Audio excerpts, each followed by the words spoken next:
एक बहुत अच्छा सा प्रसंग आता है कि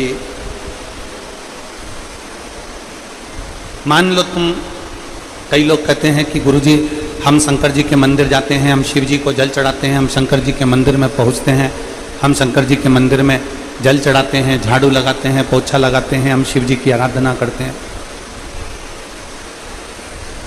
हम देवादिदेव महादेव के मंदिर जाते हैं, आराधना करते हैं, पूजन करते हैं, फिर भी शिव हमारा सुनता क्यों नहीं है? देवादिदेव महादेव शंकर भगवान हमारे यहां आते क्यों नहीं?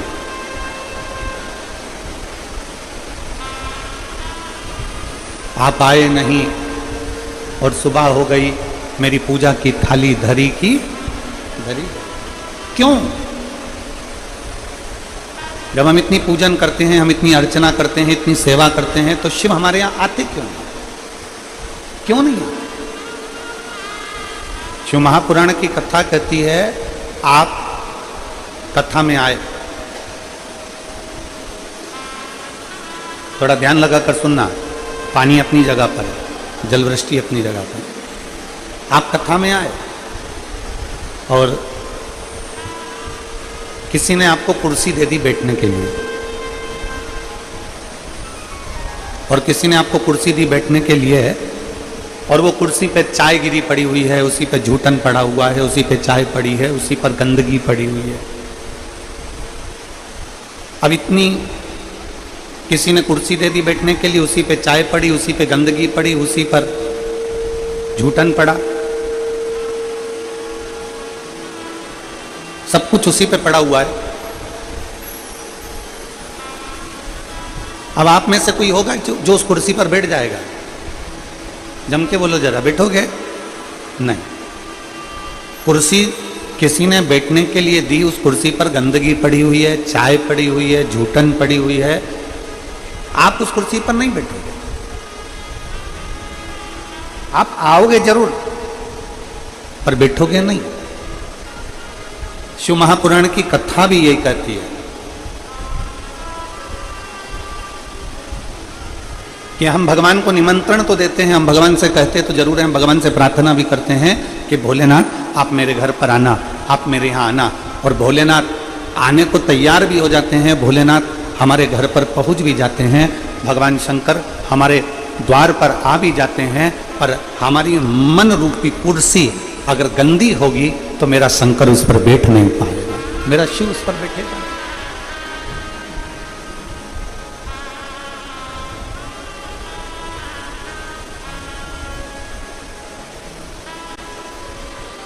शिव मंदिर जाओ, शंकर भगवान को एक लोटा जल चढ़ाओ, शिव जी की चौखट पर पहुंचो, शिवालय पर जाओ, पर शिव महापुराण की कथा कहती है कि शिवालय पर जाइए, शिव महापुराण की कथा में जाइए, मंदिर तक जाइए, पर शिव कथा कहती है कि पहले अपने मन रूपी कुर्सी को साफ कर लीजिए, क्योंकि बाबा को बिठाना यही है।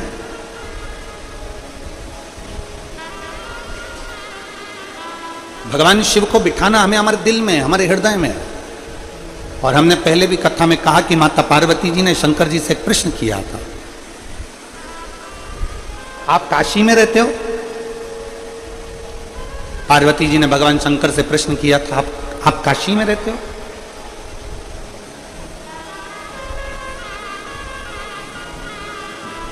पार्वती जी ने शिव जी से प्रश्न करा था, क्या आप उज्जैन में रहते हो? आप केदार में रहते हो? आप अमरनाथ में रहते हो? आप गुरुग्राम में रहते हो? आप कुबेरेश्वर धाम में रहते हो? आप ओमकारेश्वर में रहते हो? पार्वती जी ने प्रश्न किया था कि आप रहते कहां हो? भगवान शंकर ने माता पार्वती के प्रश्न का उत्तर दिया था कि जो अपने मन को पवित्र कर कर मुझे दिल से निमंत्रण दे, आमंत्रण दे, और दिल से जो एक लोटा जल मुझे समर्पित कर देता है, उसके हृदय में मैं जाकर विराजमान हो जाता हूं, मैं वहीं पर उसके हृदय में, उसके चित्त में विराजित हूं।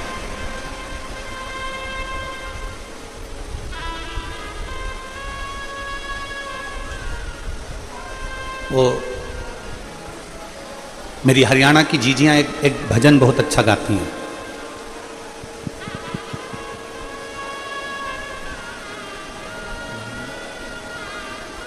काशी में ढूंढा तुझे, उज्जैनी में पाया है।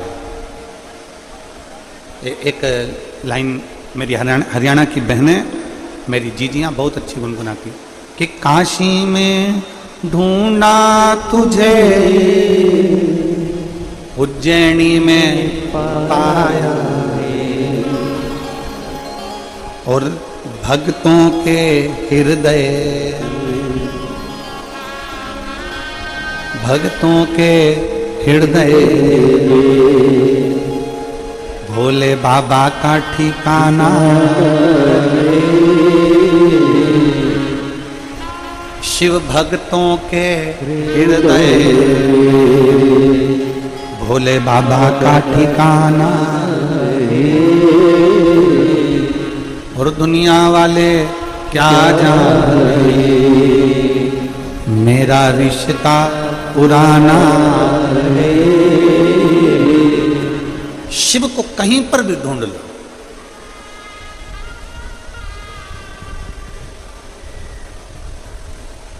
तुम्हारा मन पड़े जहां तुम शंकर को ढूंढने का प्रयास करो, पर शिव को पाने का अगर कोई स्थान है, शिव को पाने की अगर कोई जगह है, तो वह भक्त का हृदय है। एक बात आप लोगों से पूछें, उत्तर दीजिएगा जरा। सारे हरियाणा के जितने मेरे शिव भक्त बैठे हैं, मेरी जीजियां, मेरे जीजा, मेरी बेटियां, बेटा, माताएं, भाई, बंधु, सब,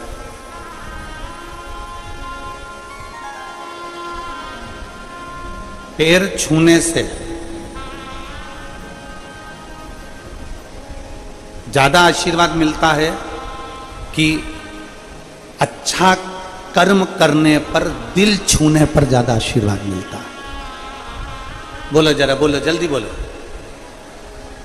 पैर छूने से ज्यादा आशीर्वाद मिलेगा कि अच्छा कर्म कर कर आप किसी को, कोई रोगी व्यक्ति है, कोई बीमार व्यक्ति है, उसकी तुमने दवाई करा दी, कोई भूखा व्यक्ति है, बहुत दिन से भूखा, उसको भोजन करा दिया, कोई प्यासा है, उसको पानी पिला दिया, कोई तकलीफ में है, उसकी तकलीफ की घड़ी में आप खड़े हो गए।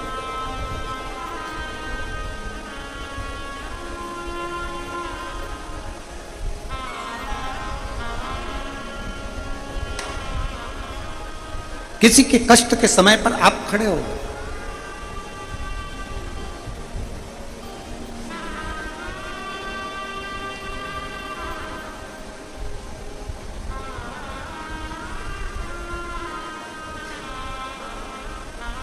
एक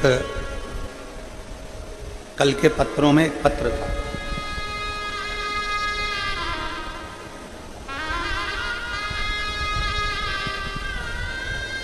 कल के पत्रों में एक पत्र था।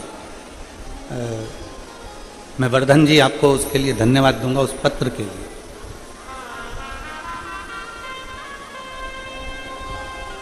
कोई विपिन शर्मा जी ने उस पत्र को लिखा था, इसी गुरुग्राम को। और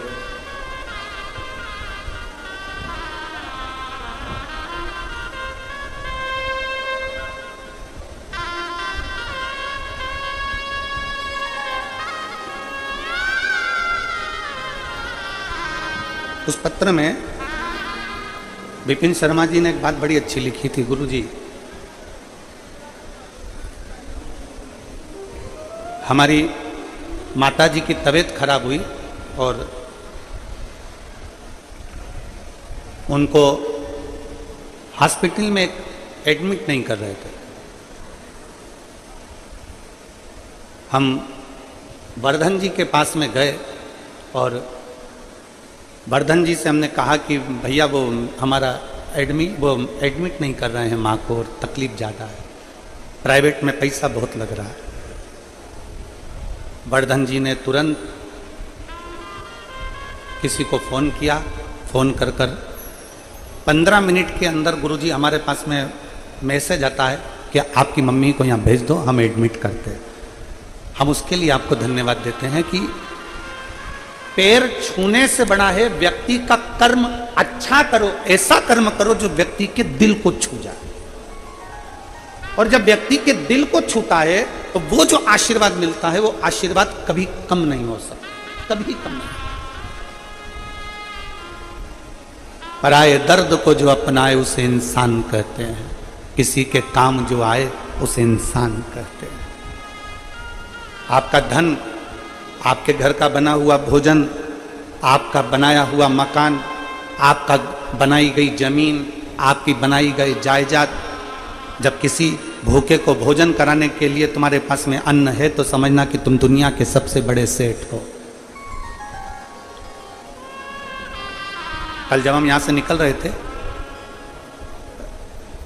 हर्ष यादव जी हमको लेकर जा रहे थे, तो रास्ते में हमने देखा कि कोई एक बहन 2 डब्बे लेकर झोले में टांग कर खड़ी है और वो अपने झोले के डब्बे में से पूड़ी और सब्जी निकाल के रास्ते में किसी को दे रहे। जितनी उसकी सामर्थ्यता होगी वो उतना दे रहा है। फिर आगे गए तो हमने देखा कि एक कोई सिख भाई पानी की बोतल बांट रहा है। फिर हमने देखा कि कोई आगे जाके बिस्कुट का पूड़ा बांट रहा है। हमने हर्ष जी से भी कहा कि हर्ष जी, भक्तों का भाव देखिए, कितना प्रेम इन लोगों का। जिसकी जितनी सामर्थ्यता, आपके घर का भोजन जब सफल है जब किसी भूखे का आप पेट भर दो। आपकी विद्वत्ता जब सफल है जब आप किसी हारे हुए व्यक्ति को, चित्त से हारे हुए व्यक्ति को, मन से हारे हुए व्यक्ति को सत्मार्ग बता दो।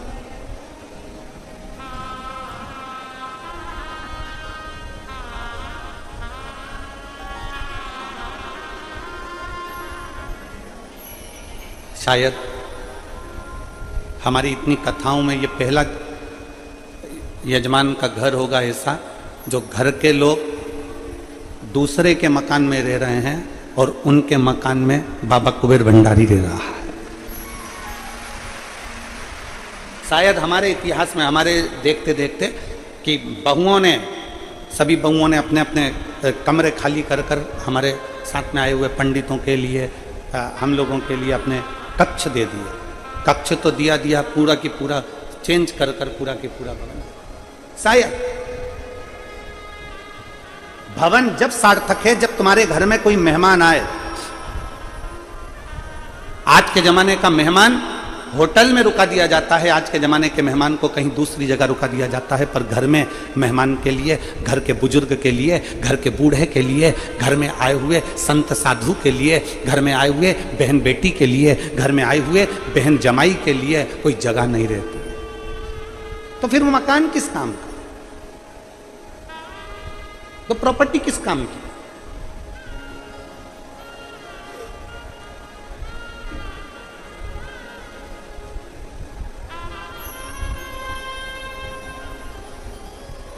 किस काम की वो प्रॉपर्टी, किस काम की वो जगह जिसमें अपने घर में आया हुआ मेहमान, आपके घर में आई हुई बहन बेटी, आपके घर में आया हुआ कोई अतिथि, कोई बुजुर्ग तुम्हारे घर में रह नहीं सकता।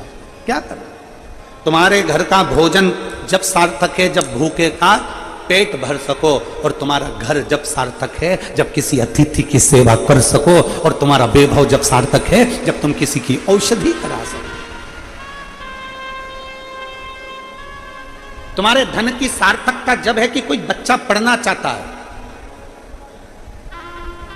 किसी बच्चे के पास में एजुकेशन का पैसा नहीं है, किसी के पास में इतना धन नहीं कि मैं पढ़ सकूं, मेरे पास में इतना पैसा नहीं। तुम्हारा धन जब सार्थक है कि जब तुम किसी बच्चे को पढ़ा दो, उसको अच्छी शिक्षा दिला दो।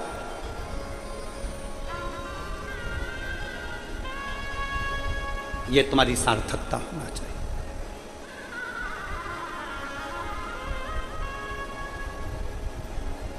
कपड़े की दुकान पर जाइए कभी, कपड़े वाले से कहना कपड़ा दिखाओ जरा अच्छा वाला जोरदार। कपड़े वाला कपड़ा दिखाएगा, आंटी जी ये कपड़ा जोरदार है, अंकल जी ये कपड़ा जोरदार है, ए ताऊ ये कपड़ा जोरदार है, ए ताई ये कपड़ा अच्छा है।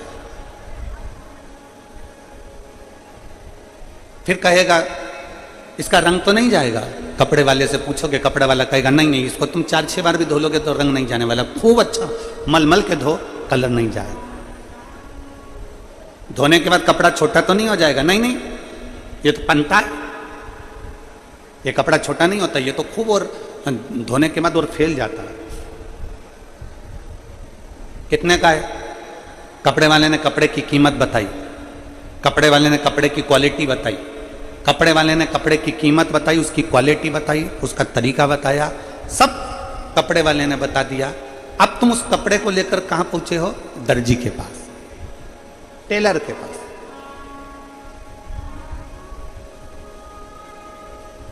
कपड़ा लेकर दर्जी के पास पहुंचे, टेलर के पास पहुंचे, मास्टर के पास पहुंचे। टेलर साहब, दर्जी साहब, ये मेरा कपड़ा है, इसकी मुझे पैंट सिलवाना है, शर्ट सिलवाना है, लो।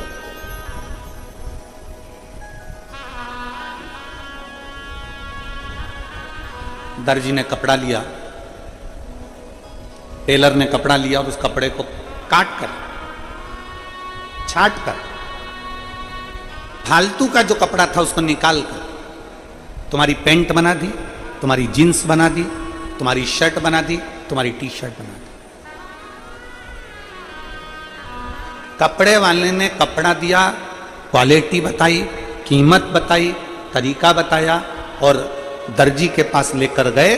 दर्जी से कहा साहब ये कपड़ा है, इस कपड़े को तुम बना दो, मेरी शर्ट, मेरी पैंट, ये कपड़ा आप सिल दो। कपड़े वाले ने, दर्जी ने उस कपड़े को सिल दिया, कपड़ा आपने पहन लिया। दर्पण में देखा, बड़े अच्छे दिख रहे हो। कांच में देखा, लोगों से पूछा कैसा लग रहा हूं? बहुत बढ़िया। कैसी दिख रही हूं? बहुत बढ़िया।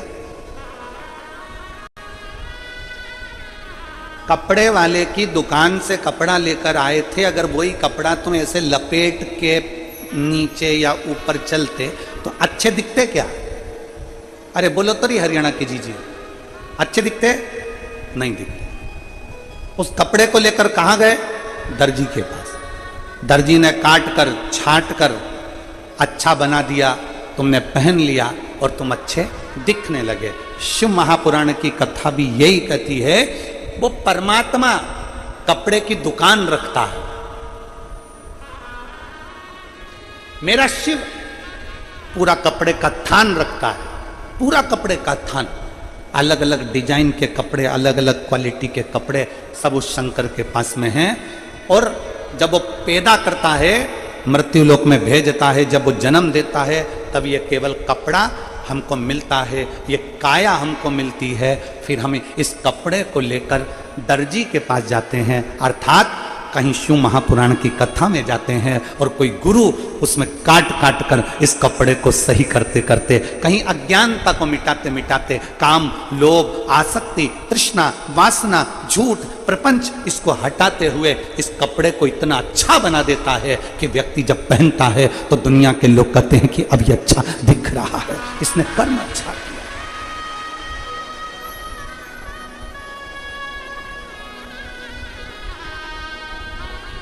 उसने तो कपड़ा दिया है, उसने तो काया दी है। उसने कपड़ा दिया, काया दी, और इस काया को ठीक बनाना ये दर्जी का काम है। इस काया को ठीक करना ये किसी सद्गुरु का काम है।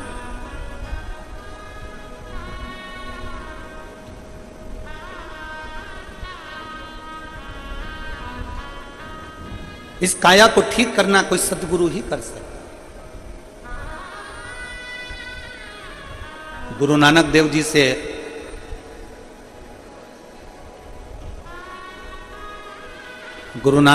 से बाले ने पूछा, गुरु नानक देव जी से पूछा कि प्रभु,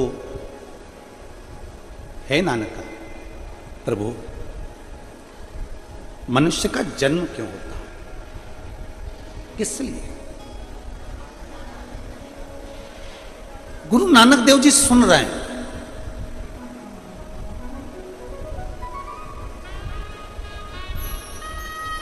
मौन क्रोध का सबसे बड़ा हथियार है।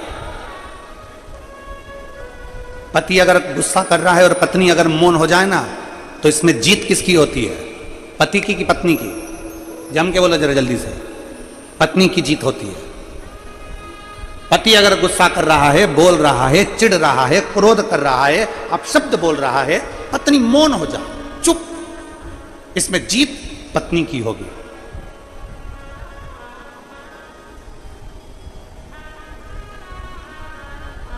गुरु नानक देव जी मौन। गुरु नानक देव जी एकदम चुप, मौन। और गुरु नानक देव जी ने बाले ने कहा कि ये मानव का शरीर क्यों मिला है, ये मानव का शरीर किस लिए मिला है। गुरु नानक देव जी से पूछा जा रहा है कि मानव का शरीर किस लिए है। तो गुरु नानक देव जी थोड़ी देर के लिए मौन हो जाते हैं, चुप हो जाते हैं, और एकदम मौन होकर बाद में गुरु नानक देव जी कहते हैं, गुरु नानक देव जी कहते हैं, बाले ये मानव का शरीर केवल एक कारण से होता है, परमात्मा का नाम लेकर अपने पूर्व के कर्म को काटते रहो और एक दिन आखिरी में परमात्मा की शरण में चले जाओ। केवल एक कि राम राम रटते रहो जब तक घट में प्राण, कबहु तो दीन दयाल के भनक पड़ेगा। जपते रहो, जपते रहो।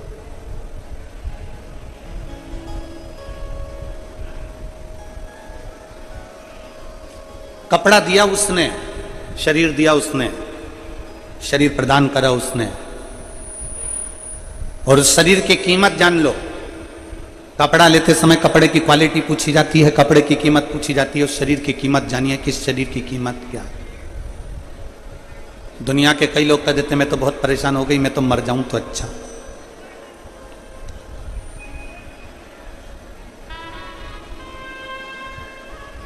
मैं तो बड़ी कष्ट में हूं, मेरे प्राण छूट जाए तो अच्छा। मैं बड़ी तकलीफ में हूं, मेरे प्राण चले जाएं तो अच्छा। नहीं नहीं, शिव महापुराण की कथा कहती है, यह मानव का जो शरीर मिला है सबसे सुंदर कपड़ा है। अब इस कपड़े को दर्जी के पास लेकर जाओ, जो ये काया मिली है इस काया को किसी सदगुरु के पास लेकर जाओ, किसी संत में, किसी सत्संग में।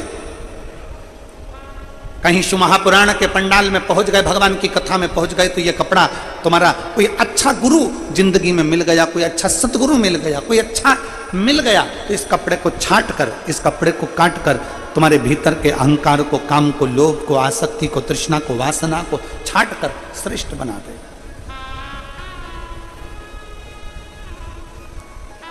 सबसे पहले एक कथा आती है शिव महापुराण में, हम कई बार कथा को वर्णन कर चुके हैं। आप लोगों ने कथा में सुना होगा, वो कौन सा फूल है जो शंकर जी पे नहीं चढ़ता? जम के बोलो जरा। केतकी का फूल। सभी ने कथा सुनी है कि ब्रह्मा जी के भीतर अहंकार उत्पन्न हो गया था। शिव महापुराण की कथा।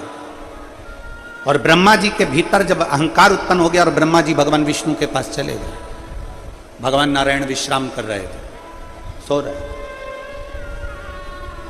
भगवान ब्रह्मा जी ने कहा, नारायण क्या सोते रहोगे?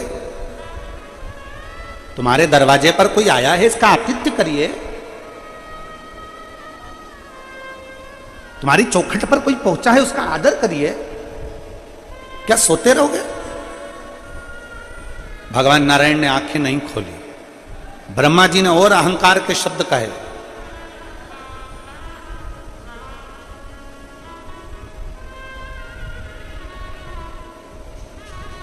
ब्रह्मा जी ने भगवान विष्णु जी से कहा कि मैं आया हूं ब्रह्मा, सृष्टि का रचना करता, आप मेरा आदर नहीं करोगे? आप मेरा सत्कार नहीं करोगे?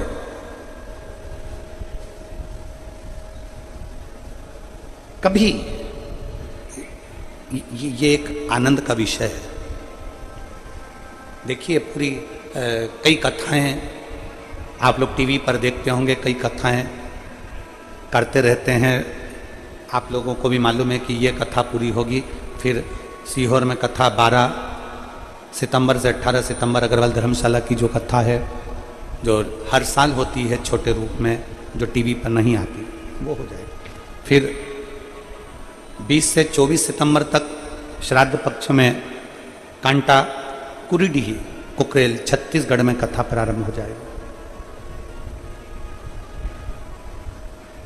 फिर वही श्राद्ध पक्ष में 26 सितंबर से 2 अक्टूबर तक नांदगांव नासिक महाराष्ट्र में शिव महापुराण की कथा प्रारंभ हो जाएगी।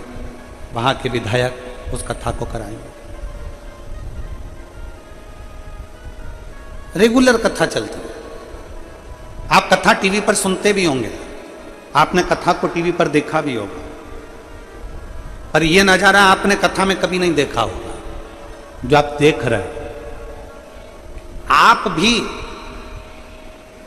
जमीन पर बैठे हो और यजमान परिवार भी जमीन पर बैठकर कथा सुन रहा है।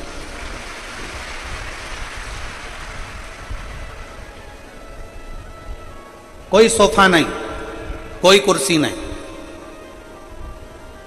जैसे आप वैसा यजमान परिवार। और हमने कहा वर्धन जी को, हमने वर्धन यादव जी से कहा था कि सोफे कुर्सी लगे होंगे, तो नहीं गुरुजी, हम भी सब जैसे हमारे गुरुग्राम वासी वैसे हम, जैसे हमारे क्षेत्र के लोग वैसे ही बैठना। अपने भीतर ये भाव उत्पन्न करो। जब सत्संग में जाकर बैठो, जब भगवान की शरणागति में बैठो, जब भगवान के पास, कई लोग जाते हैं हम भगवान का दर्शन करना है, हमें मंदिर में जल्दी दर्शन करना है, हमें मंदिर में जल्दी दर्शन करना है, तो मंदिर में लाइन में लगे हो, लाइन में लगे हो, लाइन में लगे हो, और इतने में कोई साइड में से आकर कह दे कि मैं तुमको 500 रुपए दो, मैं तुम्हें भगवान का जल्दी दर्शन करा दूंगा। भगवान के दर्शन में लगे हो, लाइन में लगे हो और दर्शन में लगे, और कोई तुम्हारे कान में आकर पीछे से पास में आकर कह दे मुझे 500 रुपए जमा करो, मैं भगवान का जल्दी दर्शन करा दूंगा। 500 रुपए दो, मैं भगवान का जल्दी दर्शन करा दूंगा। तुम्हारी चतुरता क्या कहती है?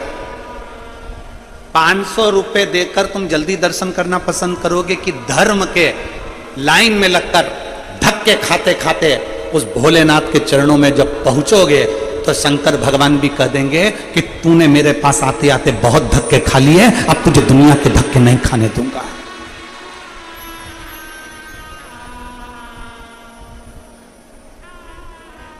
पर जिसके पास में समय नहीं है ना, वो कह देता है लाओ, अच्छा है 500 रुपए में मुझे पास से दर्शन हो रहा है, 500 रुपए में मुझे नजदीक से दर्शन हो रहा है। बल्कि तुम्हें कह देना चाहिए, वो कह रहा है 500 रुपए में मैं तुम्हें पास से दर्शन कराऊंगा, बिल्कुल नजदीक से दर्शन कराऊंगा। तुम्हें कह देना चाहिए चल जाने दे, तू तो मुझे 200 रुपए दे, मैं दर्शन ही नहीं कर रही, अपने घर जा रही है, ला 200 दे तू मुझको।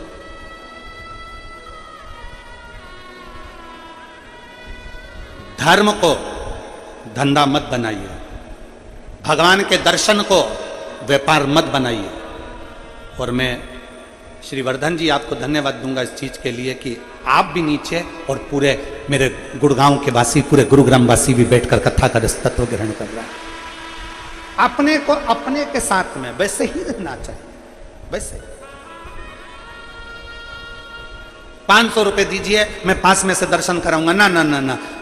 भगवान के मंदिर में जाना, भगवान की चौखट पर जाना, भगवान के दरवाजे पर जाना, कितनी भी भीड़ लगी है तुम्हें मालूम है कि वहां भीड़ होगी, तुम्हें मालूम है शिवरात्रि है मंदिर में भीड़ होगी, तुम्हें मालूम है सावन का महीना है मंदिर में भीड़ होगी, तुम्हें मालूम है नवरात्रे हैं शीतला माता के मंदिर में भीड़ होगी, तुम्हें मालूम है कि मंदिर के अंदर भीड़ चल रही होगी। तुम ये सोच कर जाओ कि मैं भीड़ में जा रहा हूं, भीड़ में जा रहा हूं तो मुझे 1 घंटा लगने की जगह 3 घंटे लगेंगे, मुझे 4 घंटे लगेंगे, पर मैं दुनिया के धक्के खाऊंगा, आखिरी में भगवान का दर्शन कर कर आऊंगा। पर मैं भगवान को पैसे से तोल कर भगवान के मंदिर में जाकर दर्शन कर कर नहीं आऊंगा। मुझे धर्म के धक्के खाकर, दुनिया की धक्के खाकर मैं भगवान की चौखट तक पहुंचूंगा।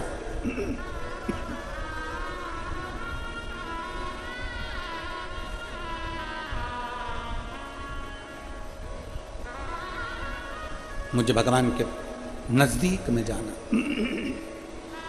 मुझे भगवान के करीब में जाना।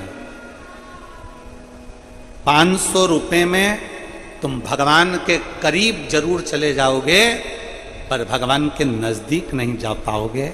जब लाइन से लगकर आराम से पहुंचकर भगवान का दर्शन करोगे ना, तब तुम मेरे भोलेनाथ के दिल के करीब में पहुंच जाओगे, दिल के नजदीक।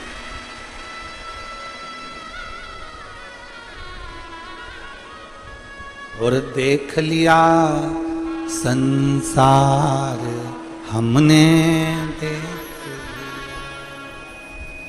सब मतलब के यार हमने देख लिया।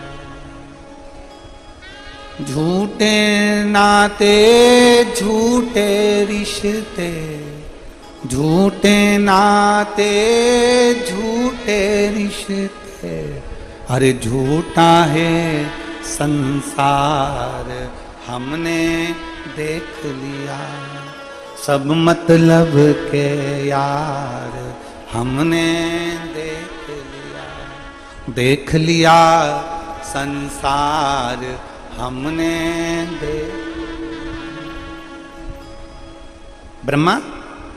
ब्रह्मदेव भगवान विष्णु से कहते हैं सृष्टि का रचना करता आया है, सृष्टि का रचना करता आया है, आप उठकर हमारा आदर नहीं करोगे? भगवान विष्णु अब मुस्कुरा दिए, भगवान नारायण अब मुस्कुरा दिए और भगवान विष्णु मुस्कुराकर शेष सैया पर बैठ गए। शेषनाग की सैया पर भगवान विष्णु बैठ गए और भगवान विष्णु बैठकर ब्रह्मा जी से कहते हैं, ब्रह्मदेव क्यों इतना नाराज हो रहे हो?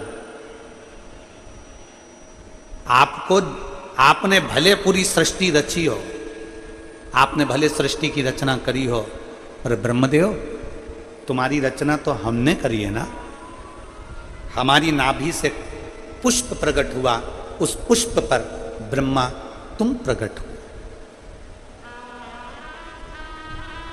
आपकी रचना तो हमने करी है।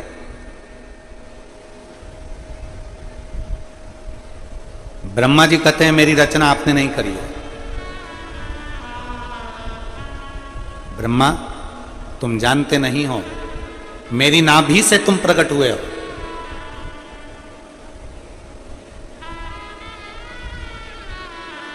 अगर आप, ब्रह्मा जी कहते हैं अगर आप मेरे रचना करता हो, ये सृष्टि की रचना मैंने करी है। भगवान विष्णु के मुख से निकल गया कि ब्रह्मा जी सृष्टि की रचना करने वाला कोई दूसरा नहीं है, आप और हम दोनों केवल निमित्त हैं। सृष्टि की रचना करने वाला तो देवाधिदेव महादेव है, स्वयं शिव।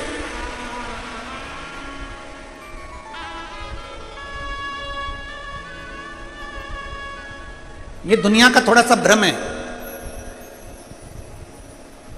एक मां गुस्से में आकर कह देती है, जिस दिन मैं मर गई ना, आटे दाल का भाव मालूम पड़ जाएगा। वो तो मैं जिंदा हूं ना, तो सब अच्छा अच्छा लग रहा है। और जितनी मेरी जीजियां बैठी हैं ना, बूढ़ी बूढ़ी, कभी अपने मुंह से मत कहना कि मैं मर गई ना तो मालूम पड़ जाएगा।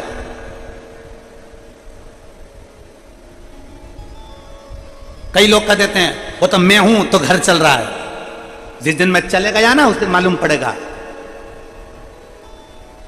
वो तो मैं चला रहा हूं, कोई दूसरा नहीं चला रहा। शिव महापुराण की कथा कहती है, तुम जिंदा हो, तुम हो तो घी घना, कभी चले भी गए तो मुट्ठी चना। कभी ऐसा मत बोलो कि मेरे रहने से घर चल रहा है, मेरे रहने से। एक सेठ जी थे, वो बड़े सबसे कहते थे मेरा परिवार मुझे बहुत चाहता है, मेरी पत्नी मेरे बच्चे मुझे बहुत प्रेम करते हैं।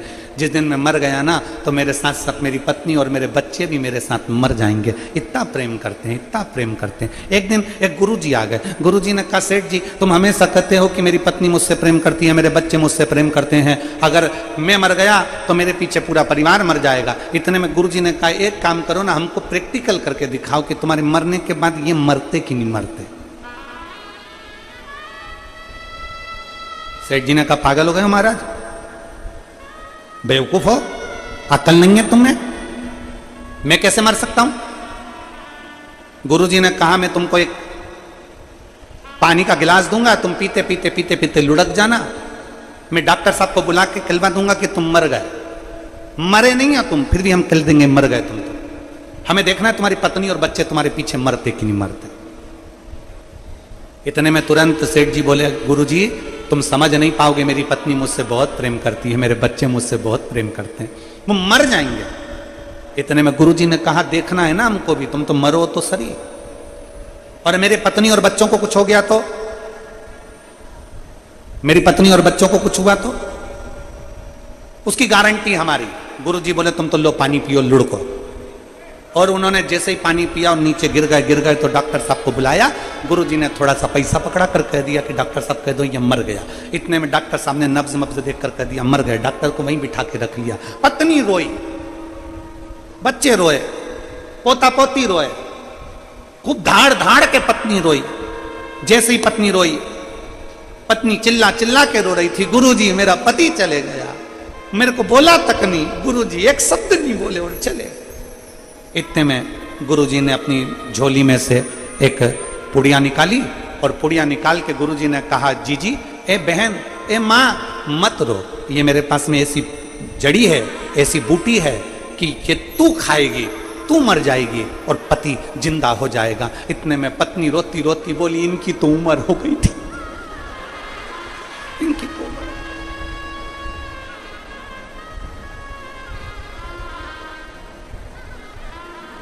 पति को गुस्सा आया। पति ने सोचा बताओ अभी तो कह रही थी कि मुझे छोड़कर चले गए, और कह रही कि उम्र हो गई थी। इतने में बेटा रो रहा था। बेटे से पूछा तू क्यों रो रहा है? पिताजी चले गए, पिताजी चले गए, पिताजी चले गए। ये भी नहीं बता के गए किससे कितना लेना था। बाप को लगा बाप मर गया, उसका गम नहीं, लेनदारी की पहले बढ़ गई। गुरुजी ने कहा ले पुड़िया तू खा ले, तू खाएगा तू मर जाएगा, पिताजी जिंदा हो जाएंगे। इतने में बेटा बोला पिताजी तो कह रहे थे कि बेटा अब तुझे सब संभालना है, इसलिए रेन दो गुरुजी, रेन दो। छोटा सा पोता रो रहा था। तू क्यों रो रहा है? मेरे दादाजी चले गए।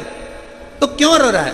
अब मुझे कुरकुरा कौन दिलाएगा, अब कौन दिलाएगा मुझे? इतने में गुरुजी ने कहा ले ये पुड़िया तू खा ले, तू खाएगा तू मर जाएगा, तेरा दादाजी जिंदा हो जाएगा। इतने में छोटा सा पोता गुरुजी के पास में आके बैठा, कोनी मार के बोला ओ गुरुजी तुम खा लो ना।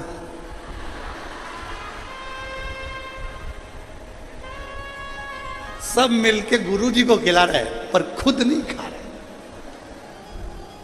अरे सब मतलब के यार हमने देख लिया संसार हमने देख लिया। झूठे नाते झूठे रिश्ते, झूठे नाते झूठे रिश्ते, अरे झूठा है संसार हमने देख लिया संसार हमने देख लिया। लग रहा मां कहती है मैं जिंदा हूं जब तक घर चल रहा है, पिताजी कहते हैं मैं जिंदा हूं जब तक घर चल रहा है। ऐसा नहीं है। बड़ा बेटा सोचे कि मैं घर चला रहा हूं, छोटा सोचे मैं चला रहा हूं, मंजिला सोचे मैं चला रहा हूं, संजला सोचे मैं चला रहा हूं, घर का व्यक्ति सोचे मैं चला रहा हूं, दादी सोचे मैं चला रहा हूं, कोई रिश्तेदार सोचे मैं चला रहा हूं। ना ना ना ना ना, शिव महापुराण की कथा कहती है तुम नहीं चला रहे, तुम्हारे अंदर जो श्वास है, श्वास रूपी शिव है, जब तक श्वास चल रही है तब तक शिव तुम्हारे हृदय में है, तब तक तुम्हारा घर शंकर खुद तुम्हारे अंदर बैठकर चला रहा है। शिव चला रहा, कोई दूसरा नहीं। ब्रह्मा जी भगवान विष्णु कह रहे हैं ब्रह्मदेव तुम कहते हो, ब्रह्मा जी तुम कह रहे हो,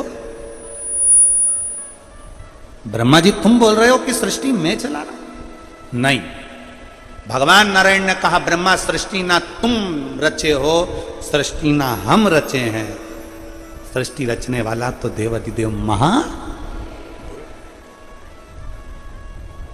शिव। एक पत्र है, आज थोड़ा ट्रैफिक में फंस गए थे ना, तो थोड़ा लेट आए तो हम पूरे पत्र नहीं पढ़ पाए, इसलिए अभी 2 ही पत्र पढ़े हैं, तो 2 ही तुम्हारे सामने प्रस्तुत।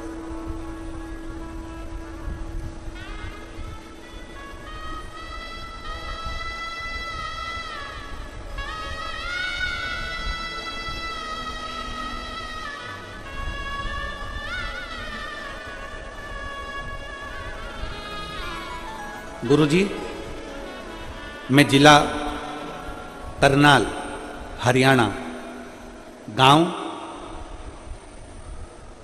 एलईडी पर आप लोग पढ़ सकते हैं पत्र को। गुरुजी, मैं जिला करनाल, हरियाणा, गांव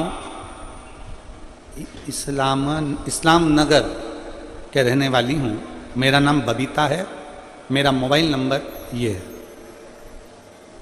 बबीता जी कहीं बैठी हों तो हाथ हिलाइएगा, और अगर कहीं बैठी हों हाथ हिलाओ जरा, एक बार दिख जाओगे। हाँ ठीक है, दिख गए। आ जाइए, एक बेलपत्र ले जाइए। और पति आए हों तो उनको भी ले आइए, वो भी बेलपत्र ले जाइए। आ जाइए। मैं जिला करनाल, हरियाणा, गांव इस्लाम नगर के रहने वाली हूँ। मेरा नाम बबीता है। मेरा मोबाइल नंबर ये है गुरुजी। मेरे पति के मुंह में एक बड़ा सा छाला हो गया था। इस छाले के मेरे पति ने बहुत दवाई खाई। मुंह का छाला बिल्कुल ठीक नहीं हुआ। कई बड़े बड़े डॉक्टरों को दिखा दिया, पर छाला ठीक नहीं। अब तो छाला इतना तकलीफ देने लगा कि भोजन करने में भी दिक्कत आने लगी। तब हम लोग और चिंता में पड़ गए और सरकारी हॉस्पिटल गए। वहां पर जाकर जांच कराए। डॉक्टर ने कहा कि इनको कोई बड़े हॉस्पिटल में लेकर जाओ। हमने हॉस्पिटल में लेकर गए बड़े, तो वहां के डॉक्टर ने कहा कि इनका मांस का थोड़ा सा टुकड़ा काटा जाएगा और काट कर उसको टेस्ट करा जाएगा, उसको भेजा जाएगा। उस टुकड़े की जांच होगी। डॉक्टर ने कहा कि तुम्हारे पति को बड़ी बीमारी के चांस हैं। अब हम लोग ये सुनकर घबरा गए। क्या करते? पहली बार आपकी कथा सुनी थी गुरुदेव, और काम में इतने व्यस्त रहते थे कि आपकी कथा हम पूरी सुन नहीं पाते थे। पर आप कहते हो ना कि जब दुख आता है ना तब भगवान याद आता है। तो सत्य मायने में तो कहे ना गुरुजी, जैसी दुख आया ना तो सबसे पहले आपको स्मरण किया, शिव पुराण का स्मरण किया, याद किया। हमने टीवी पर कथा सुनना प्रारंभ करी, और टीवी पर कथा सुनते सुनते रोती रहती कि ये कहाँ की बीमारी हाथ लग गई, समझ में नहीं आया। भगवान भोलेनाथ के मंदिर जाना चालू करा। दुनिया के लोग भले हंसे गुरुदेव, पर मंदिर में झाड़ू लगाना, पोछा लगाना, दिया लगाना, भगवान को बेलपत्र चढ़ाना, जल चढ़ाना, घर से एक लोटा पानी ले जाकर शिव जी को चढ़ाना, उस पानी को झेल कर वापिस लाना, अपने पति को पिलाना। मुंह का छाला ऐसा बढ़ते जा रहा था कि उनसे ना तो खाते बनता था ना पीते बनता था। डॉक्टर ने घबरा लग दिया, अब करें तो करें क्या। तब मेरे एक रिश्तेदार सीहोर जा रहे थे। मैंने उनसे विनती कर कर कहा कि भैया सीहोर जा रहे हो तो वहाँ से रुद्राक्ष लेकर आना। वहाँ से मेरे रिश्तेदार रुद्राक्ष लेकर आए। हमने तांबे के कलश में उसको गलाया, शिवजी को जल चढ़ाया। वो चढ़ा हुआ जल अपने पति को पिलाना प्रारंभ करा। शुरू में तो पानी पीने में भी तकलीफ हो रही थी। खाने में बेलपत्री खा नहीं पा रहे थे, तो बेलपत्री को पीस कर शिवजी पे चढ़ी हुई बेलपत्र कुंदकेश्वर महादेव के नाम से अपने पति को देने लगी। धीरे धीरे डॉक्टर ने तारीख दी थी, बुलाकर जांच के लिए जाना था, पर बाबा की ऐसी कृपा हुई गुरुदेव, जो सालों से छाला था, मेरे भोलेनाथ ने मात्र 22 दिन के अंदर वो छाला समाप्त कर दिया। मैं बाबा को धन्यवाद देती हूँ। अब मेरे पति भोजन भी करते हैं, रोटी भी खाते हैं, पानी भी पीते हैं, और एकदम बाबा की कृपा से ठीक हैं। मैं बाबा को प्रणाम करने के लिए आई हूँ। एक लाइन अच्छी लिखी है, आप और हम गुनगुनाते हैं। भोलेनाथ दया करना, मैं तेरे भरोसे हूँ। मेरे बाबा दया करना, मैं तेरे भरोसे हूँ। ना घर के भरोसे हूँ, ना परिवार के भरोसे हूँ, ना घर के भरोसे हूँ, ना परिवार के भरोसे हूँ। मेरे बाबा दया करना, मैं तेरे भरोसे हूँ। भोले बाबा दया करना, मैं तेरे भरोसे हूँ। मेरे शिव ने, मेरे ओगड़, मेरे शंकर, मेरे त्रिकालदर्शी, मेरे कैलाशी। बाहर की आवाज अंदर आ रही है, अंदर की आवाज खोल के बाहर। मेरे त्रिकालदर्शी, मेरे कैलाशी, मेरे अविनाशी, मेरे शिव ने कृपा करी। अनायास कृपा करता है शिव। मेरी जीजियों, मेरे जीजाओं, मेरी बेटियों, बेटाओं, मेरी माओं, आप पानी में गीले होकर भले यहां पर आए हो, बैठे हो, कीचड़ पानी में थोड़ा कष्ट भले हो रहा होगा, भले, पर इतना याद रखना, जितना जितना कष्ट सहते हो ना, उतना उतना शिव के करीब में जाते चले जाते हो, उतना शिव के नजदीक जाते चले जाते, संभाल लेगा,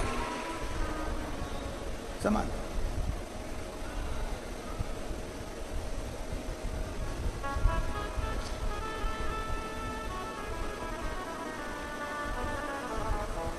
अभी हम आ रहे थे तो हर्ष यादव जी कह रहे थे, गुरुजी पूरी भोजनशाला में पानी भरा गया, रस जहाँ भोजन हो रहा है वहाँ पानी पानी भरा गया। तो ये तो बड़ा चिंता का विषय हो गया। हमने हर्ष जी से कहा, कथा में बुलाने वाला भक्तों को शिव है, बिठाने वाला शिव है, भोजन कराने वाला भी शिव है, तो वो सारी व्यवस्था कर देगा, अब क्यों चिंता करना, छोड़ दो शंकर के ऊपर, क्या टेंशन लेना।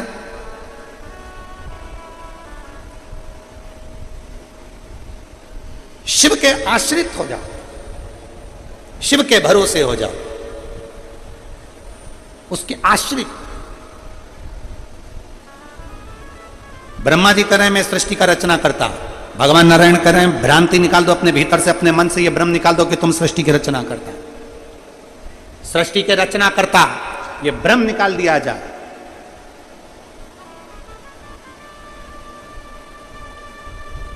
इस भ्रम को निकाल दो कि सृष्टि की रचना करता, ना ना ना, भगवान विष्णु कहते हैं सृष्टि का रचना करता ना मैं हूं, सृष्टि की रचना करता ना तुम हो, सृष्टि की रचना करता तो देवाधिदेव महादेव है। मेरा आपकी कृपा से सब काम हो रहा,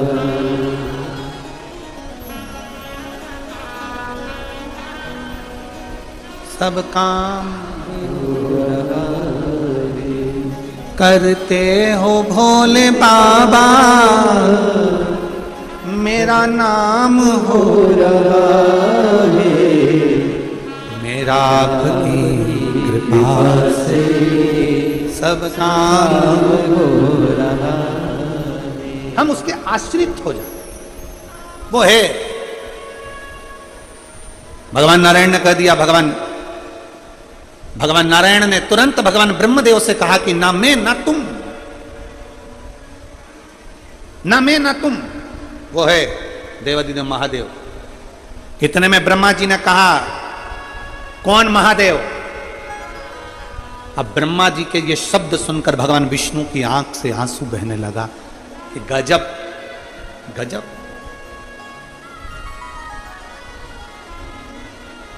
गजब।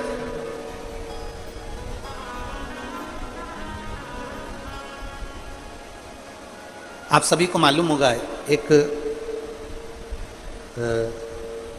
शंकर भगवान के नेत्र के अश्रु से रुद्राक्ष की उत्पत्ति हुई। जानते हो सब लोग? बोलो तो जम के बोलो, जानते हो ना? फिर भगवान शंकर के नेत्र अश्रु से अंधकासुर की उत्पत्ति हुई।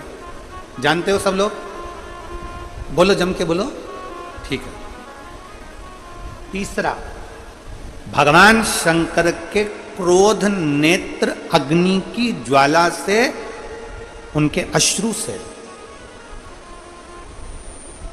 ज्वारासुर की उत्पत्ति हुई।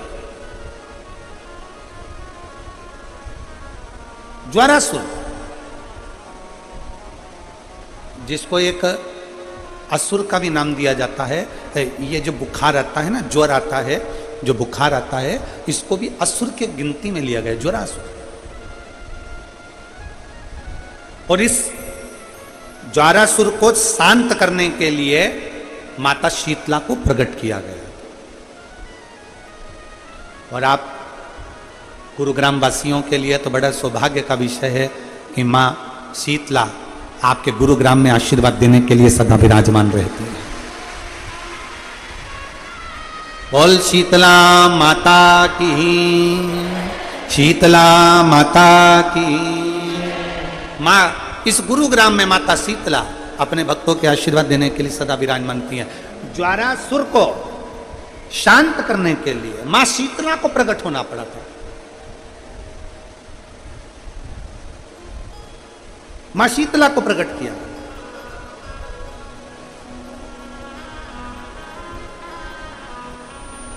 शिव महापुराण की कथा कथी, भगवान विष्णु ने कह दिया, ब्रह्मा जी के शब्द सुने, और ब्रह्मा जी के शब्द सुनकर भगवान नारायण की आंख से आंसू बहने लगे।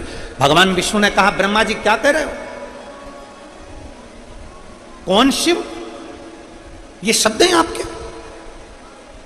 कई लोग फेसबुक पर, इंस्टाग्राम पर, सोशल मीडिया पर, व्हाट्सएप पर शंकर जी के प्रति लोकाझोंकी करते रहते हैं। कोई कह देता है शंकर का जल मत पियो, कोई कह देता है श्री शिवाय नमस्तुभ्यं मत बोलो, कोई कह देता है शंकर की चढ़ी हुई बेलपत्र मत खाओ, कोई कह देता है कुछ। उनसे कहो, शिव की निंदा करने वाले ब्रह्मा जी का सिर कट गया था। शिव की निंदा करने वाले इंद्र को अपना सिंहासन छोड़ना पड़ा था। शिव की निंदा करने वाले को दक्ष प्रजापति का सिर कटकर बकरे का सिर लग गया था। शिव की निंदा करने वाले को धक्का देकर बाहर निकाल दिया गया था। शिव की निंदा थोड़ी सी सुनने वाले की लंका में आग लग गई थी। शंकर की निंदा ना तो करी जाए ना सुनी जाए।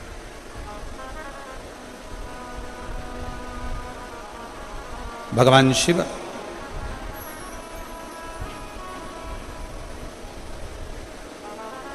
देखिए, पानी लगातार बरस रहा है और जलवृष्टि भी तेज है। हो सकता है कि कथा का क्रम थोड़ा जल्दी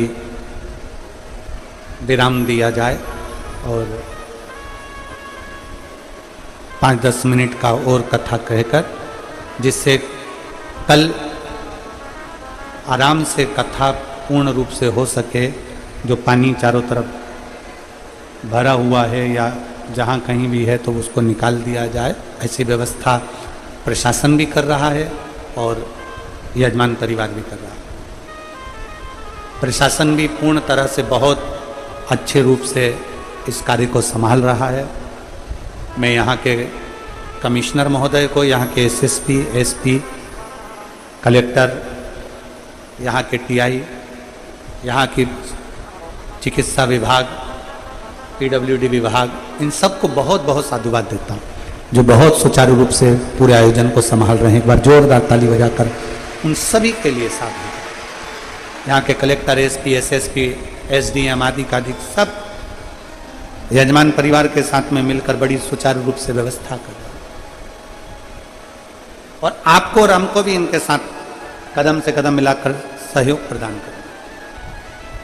तो शिव कथा कर रही है, शिव महापुराण की कथा कर रही है, भगवान शंकर का पावन चरित्र कर रहा है, शिव तत्व कर रहा है। भगवान शंकर के लिए जब जैसे ही अपशब्द कहा गया, भगवान शिव के लिए जैसे ही कुछ कहा गया, भगवान विष्णु ने ब्रह्मा जी को मना किया कि तुम कैसे शब्द कह रहे हो, ये शब्द तुम्हारे श्रेष्ठ नहीं है, तुम्हारे ये शब्द श्रेष्ठ नहीं है, इन शब्दों का प्रयोग ना करो, आप इन शब्दों को ना बोलिए।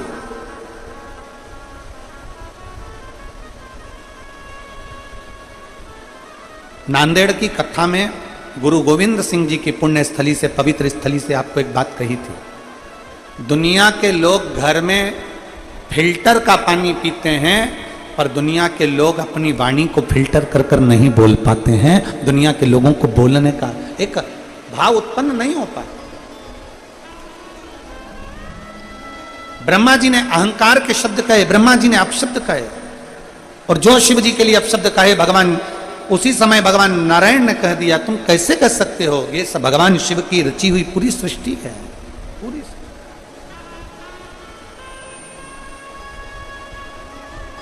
ये पूरी रचना मेरे शंकर की है, ये संपूर्ण रचना मेरे देवादिदेव महादेव की है। क्या सोचा? आया भगवान नारायण और भगवान ब्रह्मा के बीच में कुछ बात विवाद उत्पन्न होने लगे, तब भगवान ब्रह्मा जी शब्द पर शब्द कह रहे थे और भगवान नारायण ने अपने इष्ट भगवान शिव को प्रकट किया। जैसे ही प्रकट किया, एक पर्वत को घुमाना प्रारंभ करा, और पर्वत को घुमाना प्रारंभ करा तो एक अग्नि का खंभ प्रकट हुआ। अग्नि का खंभ प्रकट हुआ, तब ब्रह्मदेव ने उसका छोर देखने के लिए ऊपर की ओर गए और भगवान नारायण नीचे की ओर पाताल की ओर गए। किसके लिए कराई? भगवान शंकर को दो का अहंकार समाप्त करना था, एक ब्रह्मा जी का अहंकार समाप्त करना था। इसलिए ब्रह्मा जी का भगवान शंकर ने काल भैरव से कहकर सिर कटवा दिया था, और दूसरा भगवान शंकर को अहंकार समाप्त करना था केतकी के पुष्प का, केतकी के पुष्प का।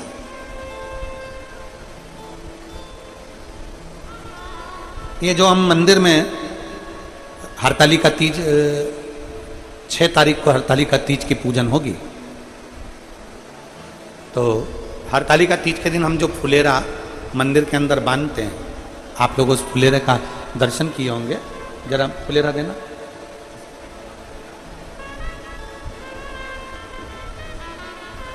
जिस फुलेरा का हम लोग मंदिर में, और जहां पर हरतालिका तीज का त्यौहार नहीं मनाया जाता हो, हम उनसे भी कहेंगे कि आपके नज़दीक में अगर कोई शिवालय हो, आपके नज़दीक में अगर कोई शंकर का मंदिर हो, और आपको बाबा ने अगर सामर्थ्यवान बनाया है, तो प्रयास करना कि एक फुलेरा उस मंदिर में आप अपनी ओर से भी बंधवा सकते हैं। इसकी माला कहाँ चली?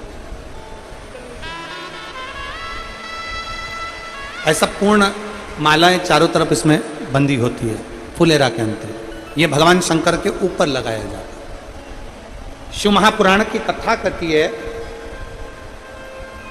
भगवान देवादिदेव महादेव का चरित्र कथा है, शिव तत्व कथा है कि मनुष्य की देह में, मानव के शरीर में अगर मान लो अनायास अचानक, शिव पुराण कहती है कि कई स्थान ऐसे हैं जहां पर व्यक्ति से पाप कर्म होता है। झाड़ू लगाते समय छोटे छोटे जीव मर जाते हैं, उसका पाप माथे चढ़ जाता है। अग्नि जलाते समय पतंगे जल जाते हैं, उसका पाप माथे चढ़ जाता है। कपड़े धोना, बर्तन धोते समय छोटे छोटे जीव मर जाते हैं, उसका पाप माथे चढ़ जाता है। चलकर अपन कहीं जाते हैं, अपने पांव के नीचे छोटे छोटे जीव मर जाते हैं, उसका पाप माथे चढ़ जाता है। कई स्थान पर व्यक्ति से पाप कर्म होता है। हरतालिका तीज के फुलेरे का मात्र दर्शन कर लेने से ये सारे पाप हमारे छिन्न हो जाते हैं, पाप समाप्त हो जाते हैं, पाप छिन्न हो जाते हैं। और उसका एक प्रमाण यहां एक बहन ने लिखा है, मैं हरियाणा से कैंथल की निवासी हूं, सुधा बेटी, पति संजय बस, मेरा मोबाइल नंबर ये है, कहीं बैठी हो तो हाथ हिला सकती हूँ। मैं हरियाणा से कैंथल की निवासी हूँ, सुधा बेटी, पति संजय बस, अगर कहीं बैठे हो तो व्यासपीठ पर आ सकते हैं। गुरुदेव, कई साल हो गए थे हमारे घर में संतान का सुख नहीं था। परिवार के लोग इतना शब्द कहते थे, इतना अपशब्द कहते थे कि मैं बांझ हूं और मेरे घर संतान नहीं। 2-4 साल तक तो इंतजार करा, 5 साल, 6 साल, 7 साल, 8 साल, 9 साल, 10 साल, 11 साल, 12 साल, 13 साल, 14 साल, 15, 16, 17, 18, 19, 20, 21 साल तक संतान के लिए इंतजार करा। 21 साल तक मेरे घर में औलाद नहीं हुई, और जब 21 साल औलाद नहीं हुई तब हमारे नज़दीक में 5 घर छोड़कर एक माता जी रहती हैं जो सिलाई का काम करती हैं। वो मेरे घर पर आई कुछ सिलाई के काम के कपड़े लेने के लिए, और उन्होंने मुझसे कहा कि तू एक बार पशुपति व्रत कर और भगवान शंकर को रोज जल चढ़ा, शिव जी को जल चढ़ाकर एक बेलपत्र लेकर नंदी के पास बैठकर कुंदकेश्वर महादेव के नाम से खा। मैंने वही प्रयोग किया और बाबा की कृपा से 21 साल के बाद मेरे घर में पुत्र रत्न की प्राप्ति हुई। मैं बाबा को यहाँ प्रणाम करने के लिए आई हूँ। कहीं बैठी हो तो बेलपत्र लेने के लिए आ सकती हूँ। 21 साल के बाद मेरे बाबा ने मुझे संतान दी। ये हमारा एक विश्वास, हमारी एक दृढ़ता, शिव के प्रति हमारा एक अटूट प्रेम यहां दर्शन। और मेरे बाबा दया करना,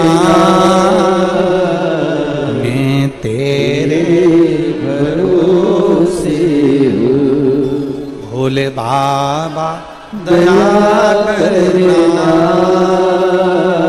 मैं तेरे भरोसे हूँ। शिव कथा कहती है, भगवान शंकर का चरित्र कहता है, केतकी के फूल को भी अहंकार आ गया था और ब्रह्मा जी को भी अहंकार आ गया। केतकी का फूल शंकर भगवान के सिर पर चढ़ा रहता था, शीश पर। एक बार केतकी के पुष्प ने मां गंगा जी से कह दिया था, तुम्हारे जल में अमृत तत्व हमारा। केतकी के पुष्प ने कह दिया था, तुमको जो इतना प्रकाश शंकर भगवान के तेज कुंज में है, केतकी का पुष्प कहता था वो मेरा है। शिव जी ने यह शब्द सुना, शंकर जी को मौका लग गया केतकी के पुष्प को नीचा पटकने। अहंकार कभी ना करो। अहंकार में 3 गए, धन वैभव और वंश, ना मानो तो देख लो रावण कौरव और कंस। ये तीनों अहंकार में चले गए। अपनी सत्ता, अपना वैभव, अपना पद, अपनी प्रतिष्ठा, अपनी दौलत, कभी इसका अहंकार नहीं होना चाहिए। प्रयास करो जितना बन सके अपने आनंद के साथ परमात्मा की शरणागति को प्राप्त करने का एक भाव उत्पन्न करो। और केतकी के पुष्प को भगवान शंकर ने अपने मस्तक से नीचे गिरा दिया। जो खंभ था अग्नि का, उससे केतकी का पुष्प नीचे गिरा, ब्रह्मा जी के हाथ में आया। ब्रह्मा जी ने सोचा कि ये केतकी का पुष्प ऊपर से गिरा है। भगवान ब्रह्मा जी ने केतकी के पुष्प से कहा कि भगवान नारायण में और मुझ में थोड़ी सी बातों की जंग छिड़ गई है, तुम मेरा साथ दो। तुम कह देना कि मैं भगवान ब्रह्मा जी ने भगवान शंकर का शीश देखा है, तुम कह दो। केतकी के पुष्प ने हां भर ली। शंकर भगवान का श्राप केतकी के पुष्प को लग गया। केतकी, भूल से भी अगर कोई केतकी का पुष्प मुझ पर चढ़ा देगा, हजारों गौ हत्या के बराबर, ब्रह्म हत्या के बराबर उसको दोष लग जाए।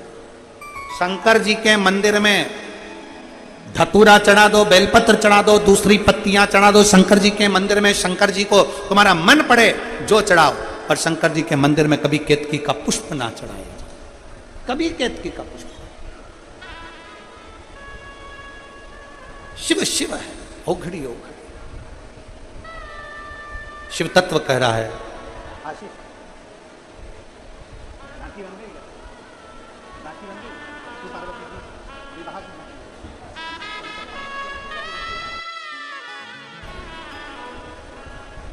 भगवान देवादित्य महादेव का सुंदर चरित्र कह रहा है। भगवान शंकर का पवित्र चरित्र वर्णन कर रहा है। शिव तत्व कह रहा है। अपने भीतर की अभिमत्ता को दूर करिए, अपने भीतर।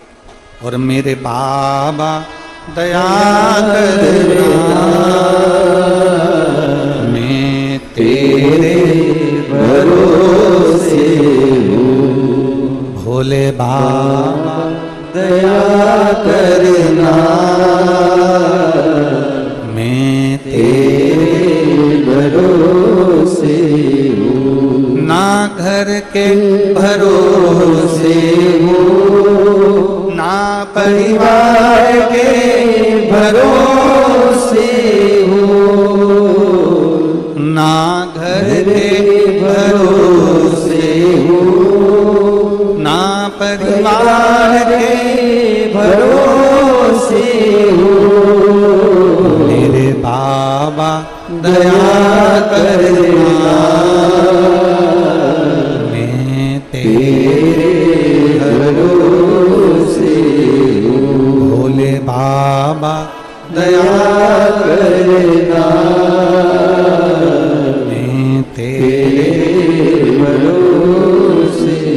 शिव तत्व कह रहा है, भगवान शंकर की पवित्र कथा कर रही है, शिव महापुराण वर्णन कर रही है।